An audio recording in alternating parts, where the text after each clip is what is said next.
नगर खजुरा गांव में ज्ञानचंद नाम का एक पंडित रहता था। ज्ञानचंद बहुत ही नेक और दयालु पंडित था। वो गांव के एकमात्र मंदिर को गांव की शुरुआत में ही पड़ता था उसका पुजारी था। वो अपनी पत्नी विजया, बेटा दीपू और बेटी किरण के साथ सुखी पूर्वक जीवन व्यतीत कर रहा था। वही चूरनदास बनारस का एक ठग था। एक दिन बाबा चूरनदास बनारस में नकली ज्योतिष बनकर लोगों का हाथ देख रहा होता है। नारायण नारायण, जप ले बंदे प्रभु का नाम, प्रभु करेंगे तेरा काम। नारायण नारायण, आओ आओ अपना किस्मत यहाँ दिखाओ। धन है पर संतान नहीं, संतान है तो मकान नहीं। बाबा सब जानते हैं, कोई भी उसके लिए अनजान नहीं। बाबा जी प्रणाम, हमारा हाथ देख दीजिए। घर में सब कुछ है लेकिन पति का प्यार नहीं, उसकी नजर पराई औरतों पर रहती है। हाँ महाराज, बिल्कुल सत्य वचन। तुमसे प्यार कौन बेवकूफ करेगा? क्या बोले महाराज? मैंने बोला कि मोती जैसे सुंदर शाम सुशील कन्या से प्यार कौन बेवकूफ नहीं करेगा। ये लो ताबीज और 10,000 रुपए मेरी दान पेटी में डाल दो और गंगा में डुबकी लगा कर आओ। नारायण नारायण। गंगा जी में? अरे मेरे हीरे की अंगूठी कहाँ गई? अरे मेरी भी अंगूठी नहीं है। अभी अभी बाबा के हाथ दिखाने समय मेरी उंगली में ही थी। पकड़ो पकड़ो, कोई उस बाबा को पकड़ो, मेरी अंगूठी। बनारस में पुलिस चूरनदास को ढूंढ रही थी। ऐसे में वो भागकर नगर खजुरा आ जाता है। नारायण नारायण, जप ले बंदे प्रभु का नाम, प्रभु करेंगे तेरा काम। नारायण नारायण। अरे पंडित जी, आप बाहर से आए हो लगता है, बहुत गर्मी है। आओ कुछ रस पानी कर लो तब गांव में जाना। क्या नाम है तुम्हारा? घर है मेरा बनारस के पास, नाम है बाबा चूरनदास। चाचा आप तो इस गांव के पंडित हो, कैसा है ये गांव, ये नगर खजुरा? बहुत ही अच्छा गांव है पंडित जी। गांव का ये एकमात्र मंदिर है और सारा दान चढ़ावा इसी मंदिर में चढ़ाया जाता है। प्रभु की कृपा से यहाँ कोई कमी नहीं है, सभी लोग अच्छे और धार्मिक हैं। वाह, जैसा सुना था वैसा ही आपने बताया। जैसा आप सोच रहे हैं ना, उससे भी कई अधिक अच्छा गांव है। आओ मैं तुम्हें अपना गांव घुमा दूं। नारायण नारायण, बहुत ही नेक विचार है आपका। आप मेरे गुरु तुल्य हैं। जैसी आपकी इच्छा, जप ले बंदे प्रभु का नाम, प्रभु करेंगे तेरा काम। नारायण नारायण। बाबा चूरनदास का गांव वाले बहुत ही अच्छा स्वागत करते हैं और उन्हें यथाशक्ति दान दक्षिणा देकर विदा करते हैं। भारी मात्रा में दान धन संपत्ति पाकर चूरनदास अपने घर चला जाता है। लेकिन लालची चूरनदास सोचता है कि जब वो एक दिन में गांव वालों से इतना धन संपत्ति एकत्रित कर पाया है तो पंडित ज्ञानचंद कितना कमा रहा होगा। ये सोचकर कुछ दिनों बाद वो फिर पंडित ज्ञानचंद के पास पहुंचता है। चाचा, ओ मेरे चाचा, देखो आपका चेला चूरनदास आया है। अरे बाबा चूरनदास, कैसे हो बंधु? बस गुरुजी, आपकी कृपा से सब ठीक है। जब से मैं आपसे मिला हूँ तब से चैन से सो नहीं पाया हूँ। बार बार मेरा दिल कहता है कि मैं आपके चरण में पड़ा रहूं। मेरे सच्चे गुरु आप ही हो, मुझे अपनी शरण में ले लो महाराज। अरे चूरनदास, आओ आओ, तुम्हारे जैसा शिष्य पाकर मैं धन्य हो गया। इतना नेक विचार रखने वाले लोग अभी के जमाने में कम ही मिलते हैं। मुझे भी एक सहायक की जरूरत थी।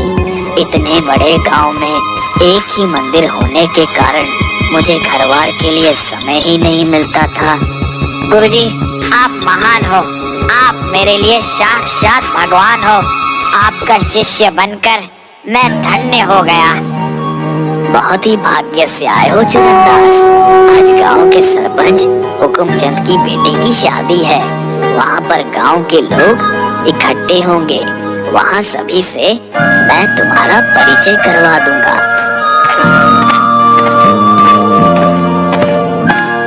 सरपंच हुकुमचंद की बेटी की शादी में ज्ञानचंद बाबा चूरण दास का परिचय अपना शिष्य के रूप में करवाते हैं।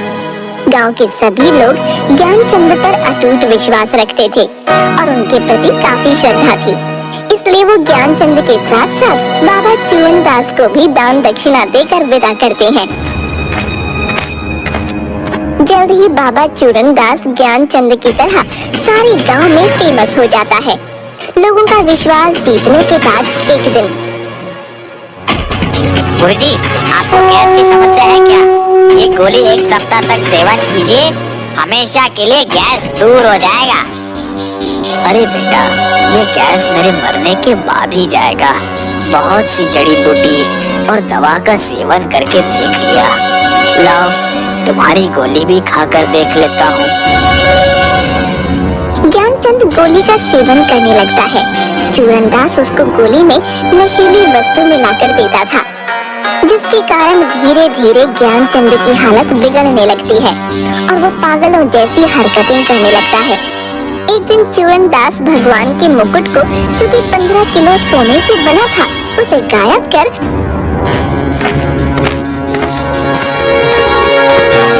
ज्ञानचंद के घर में रख देता है और ज्ञानचंद को फंसा देता है। पुजारी जी, भगवान का मुकुट कहाँ है? मुझे नहीं मालूम सरपंच जी कि मुकुट कहाँ गया। बाबा चूरनदास, आपको कुछ मालूम है कि मुकुट कैसे गायब हो गया? कल रात में पंडित जी मुकुट की साफ सफाई कर रहे थे। जब मैंने पूछा सवेरे भी साफ कर लेते, तो उन्होंने बोला कि सुबह में मंदिर में लोग पूजा करने आ जाते हैं, उससे उन्हें समय नहीं मिलता।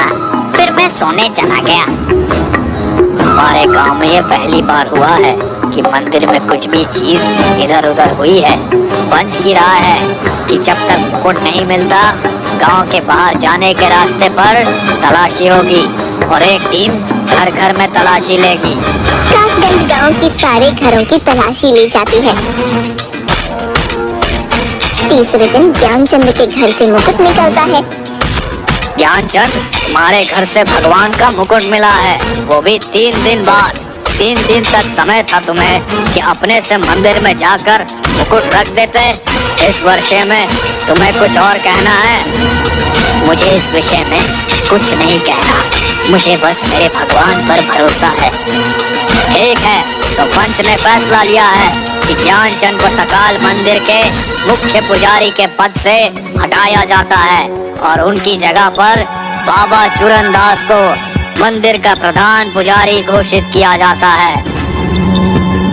साथ ही ज्ञानचंद और उसके परिवार को मंदिर में प्रवेश करने पर पाबंदी लगाई जाती है। माँ, क्या अब हम लोग सचमुच मंदिर में कभी पूजा नहीं कर सकेंगे? नहीं बेटी, ऐसा मत कहो। भगवान हमारे लिए जरूर कोई रास्ता निकालेंगे। हमें भगवान पर भरोसा रखना चाहिए। भगवान के घर में देर है, अंधेर नहीं। माँ, पिताजी की हालत दिन पर दिन खराब होती जा रही है। क्या ना हम शहर में जाकर डॉक्टर से पिताजी का इलाज कराएं? हाँ बेटा, मैं भी यही कहने वाली थी। पिछले 15 दिनों से उनकी हालत ठीक नहीं लग रही। कल ही हम लोग शहर जाकर डॉक्टर से परामर्श लेंगे। दूसरे दिन दीपू, विजया और ज्ञानचंद शहर में जाकर डॉक्टर से मिलते हैं। ज्ञानचंद डॉक्टर को चूरनदास द्वारा दी गई गोली दिखाता है। डॉक्टर बताता है कि ये एक नशीली दवा है जो आदमी के दिमाग को सुस्त कर देती है। डॉक्टर एक नई दवा लिखता है। 5 दिन जिसे खाने के बाद ज्ञानचंद पूरी तरह से स्वस्थ हो जाता है। पिताजी, मंदिर के चढ़ावे से हमारा घर चल रहा था, लेकिन अब वो नहीं रहा। घर में 10 दिन का राशन ही बचा है। हमें कुछ करना चाहिए। हाँ बेटा, हमें कुछ न कुछ तो करना ही होगा, पर करे तो क्या करे? पिताजी, माँ कहती है कि जब कुछ समझ में न आए तो भगवान पर छोड़ देना चाहिए। भगवान के घर देर है पर अंधेर नहीं। कल जन्माष्टमी है और हमें पूजा करनी है, लेकिन हमारे लिए मंदिर के द्वार बंद है। मंदिर के दरवाजे बंद है तो क्या, हम घर में ही मंदिर बना लेंगे। तुम्हारे बाबूजी बचपन में बहुत सुंदर मूर्तियाँ बनाते थे। मैं भी गांव के बाहर से मिट्टी लाता हूँ मूर्ति बनाने के लिए। बेटा शाम हो गया है, कल मिट्टी ले आना। नहीं पिताजी, कल पूजा है और मूर्ति आज बनेगी तो कल तक सूख जाएगी। बिल्कुल उसी समय गांव के बाहर नदी किनारे से मिट्टी लाने चल देता है। प्राचीन काल में एक बहुत बड़े संत वहाँ पर समाधि लिए हुए थे।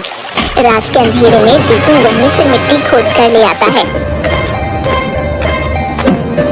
ज्ञानचंद रात को 2 बजे तक मेहनत करके उस मिट्टी को एक मूर्ति का रूप दे देता है। सुबह में अरे वाह, माँ देखो ना, पिताजी ने कितनी सुंदर मूर्ति बनाई है। सचमुच ये मूर्ति लग रही है और बोल पड़ेगी, लेकिन ये किस भगवान की मूर्ति है? बड़ी ही विचित्र है। अरे ये कैसे हो गया?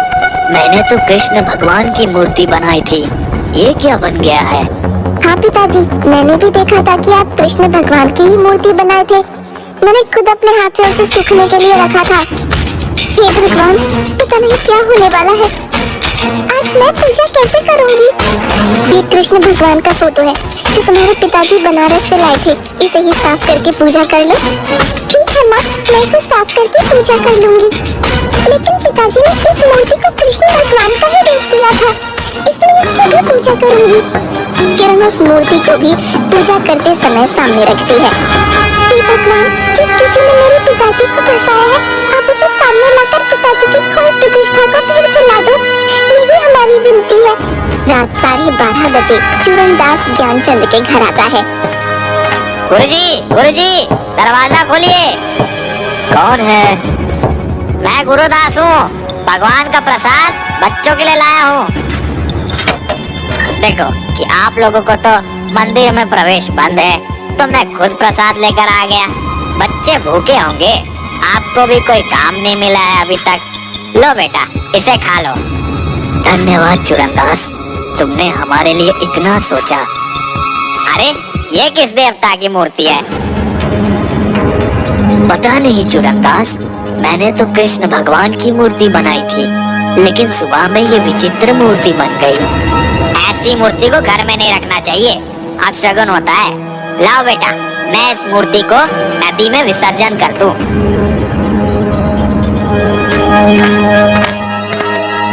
जैसे ही मूर्ति लेकर मंदिर की ओर चलता है, मूर्ति भारी होने लगती है।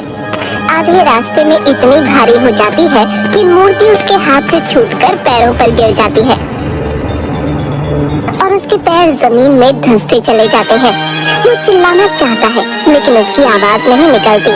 तभी मूर्ति से डरावनी आवाज आती है। बता, तूने ज्ञानचंद के साथ ऐसा क्यों किया? मैंने कुछ नहीं किया। तुम्हारे पास 12 घंटे हैं अपना अपराध कबूल करने के लिए। कल 1 बजे तक अगर अपना अपराध कबूल नहीं किया तो तुम पत्थर के हो जाओगे। हर घंटे तुम्हारा शरीर पत्थर में बदलता जाएगा। नहीं, मैं नहीं जानता कि तुम देव हो, दानव हो या गुरुदेव हो। कृपा करके मुझे यहाँ से निकालो, मेरा पैर पत्थर का होते जा रहा है। मूर्ति उसी समय वहाँ मिट्टी में धंस कर विलीन हो जाती है। सुबह में वहाँ पर भीड़ लग जाती है। चूरनदास का नीचे से कमर का शरीर पत्थर का बन चुका था। 1-2 घंटे में सभी लोग वहाँ पहुँच जाते हैं। चूरनदास के सिर्फ छाती के ऊपर के शरीर में ही जान होती है, बाकी पत्थर में बदल चुका होता है। ये कैसे हो गया बाबा? आपका शरीर पत्थर का कैसे बन गया? भाई लोग, आप पहले शांत हो जाइए, मेरे पास समय नहीं है। हो सकता है मुझे बोलते बोलते मेरा मुंह भी पत्थर का हो जाए। उससे पहले मुझे कुछ कबूल करना है। क्या कबूल करना है पुजारी जी? कुछ समझ नहीं आ रहा, साफ साफ समझाइए। मैं कोई पुजारी नहीं, बनारस का एक ठग हूँ। मैं जब से यहाँ आया हूँ तो यहाँ के लोगों का दान दक्षिणा देखकर मुझे लालच आ गया। लेकिन तुमने तो मुझे बताया था कि मैं पंडित हूँ और घूम घूम कर दक्षिणा मांगकर घर चलाता हूँ। गुरुजी, मुझे माफ कर दीजिए गुरुजी। मैं ही आपके घर में मुकुट रखकर आपको फंसाया था ताकि मैं मंदिर का मुख्य पुजारी बन आराम से रह सकूं। पंच ये फैसला सुनाती है कि इस व्यक्ति चूरनदास को मंदिर के प्रधान पुजारी के पद से हटाया जाता है और पुजारी ज्ञानचंद को फिर से मंदिर का प्रधान पुजारी नियुक्त किया जाता है। कोतवाल जी, इस बनारसी ठग को पकड़कर ले जाइए। तभी चूरनदास के शरीर में एक विस्फोट होता है और उसका शरीर जो पत्थर का बन चुका था फिर से वापस सामान्य हो जाता है। कोतवाल चूरनदास को पकड़ ले जाता है। ज्ञानचंद और उसका परिवार फिर से वही प्रतिष्ठा प्राप्त कर लेता है। आप सभी का बहुत बहुत शुक्रिया। अरे पंडित जी, आपका भगवान पर विश्वास और वो अद्भुत मूर्ति जिसके कारण इस बहरूपिये का पर्दाफाश हुआ, उनका शुक्रिया पहले करिए। और एक सबक तो मिला कि किसी पर भी विश्वास करने से पहले जांच पड़ताल आवश्यक है।